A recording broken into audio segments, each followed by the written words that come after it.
ഉണ്ണിക്കുട്ടാ അളിയാ മോനെ ഉണ്ണിക്കുട്ടാ എസ്പോർട്ട് അളിയാ എന്റെ ചേച്ചി വന്നടാ. അളിയോ അളിയോ താനാരാ? അളിയൻ അളിയോ താനാരാ വിളിക്കണേ? അളിയനെ അളിയോ. അപ്പൊ താൻ തന്നെ തന്നെയാണ് അളിയാന്ന് അകത്തേക്ക് നോക്കി വിളിക്കണത്. നീ ആരാ? എന്താടാ ഇതാ നമ്മുടെ ഉണ്ണി. അളിയാ ഇതായിരുന്നു എന്റെ അളിയൻ, എന്റെ പൊന്നളിയാ. കണ്ണിൽ അന്വേഷിച്ച് കാത്തിരിക്കായിരുന്നു അളിയാ. തിരിയിട്ട് കത്തിക്കാരില്ലടാ. ഈ അളിയന്റെ ഒരു തമാശ. അളിയാ നമുക്ക് ഒരുപാട് കാര്യങ്ങൾ സംസാരിക്കാനുണ്ട്. കാഷിനെ പറ്റിയുള്ള ടോക്ക്, കാഷ്വൽ ടോക്ക്. ഞാൻ വിട്ടെ. ആഹാ ഇത് എനിക്കും കൂടി അവകാശപ്പെട്ടതാണ്. എന്റെ അളിയൻ, എന്റെ സ്വന്തം അളിയൻ. ബാലിയ നമുക്ക് അകത്ത് പോയി സംസാരിക്കാം. അല്ലെങ്കിൽ വേണ്ട, ഇവിടെ നിന്ന് സംസാരിച്ചാൽ ശരിയാവില്ല. നമുക്ക് പുറത്തുപോയി സംസാരിക്കാം. ഇവിടെ ഒന്ന് ചുറ്റിക്കറങ്ങാം. പോരെ? അപ്പൊ എന്നെ ചുറ്റിക്കാൻ കൊണ്ടുപോവാണ്. ഈ അളിയന്റെ ഒരു തമാശ. ഓ അളിയൻ. വേണ്ട വേണ്ട, ചുറ്റിക്കൊന്നും വേണ്ട. അതൊക്കെ വേണം.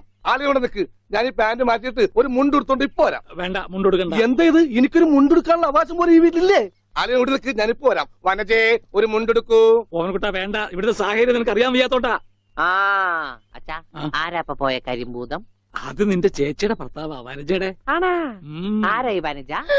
എന്നാലും എന്റെ മോനെ നീ മഞ്ചേച്ചിയുടെ പേര് പോലും മറന്നു പോയല്ലോടാ. നീ വല്ലാതെ ക്ഷീണിച്ചു പോയി. അത് നീ തടിച്ചതുകൊണ്ട് തോന്നണതാ. ഇവിടുത്തെ അമ്മയുടെ ഭക്ഷണം ഒന്നും നിനക്ക് പിടിക്കണ്ടാവില്ല. അതുകൊണ്ട് മഞ്ചേച്ചിയുടെ അടുത്തേക്ക് പോന്നോളൂ. പിന്നെ നിന്റെ മുണ്ട് എക്സ്പോർട്ടിന്റെ ബിസിനസിന് ഇവിടത്തെക്കാളും നല്ലത് അവിടെയാ. അതുകൊണ്ട് മോനങ്ങോട്ട് പോന്നോളൂ. അളിയാ ഞാൻ റെഡി, നമുക്ക് പോവാം. ഓവൻകുട്ടാ നീ ഇത് എന്ത് ഭാവിച്ചാ? ഞങ്ങൾ അളിയനും ഒന്ന് കറങ്ങാൻ പോകുന്നു. തൽക്കാലം മാത്രം മനസ്സിലാക്കാൻ മതി. അളിയ നമുക്ക് ഇറങ്ങാം. ഈ കറങ്ങലല്ല, നമുക്ക് അവിടെയൊക്കെ പോയി ചുറ്റിക്കറങ്ങണ്ടേ?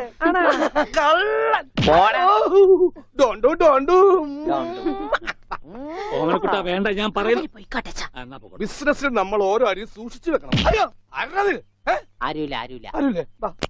സ്വന്തം തന്ത വരെ പിന്നിന്ന് കുത്തു. പെങ്ങളൊക്കെ ടി എസ് തന്നെ തുക തരുമോ അളിയാ? നോക്കച്ച എന്തൊരു ചേർച്ച. ഒരമ്മ പെറ്റ ആളിയന്മാരാണെന്നേ പറയൂ. ഈശ്വര.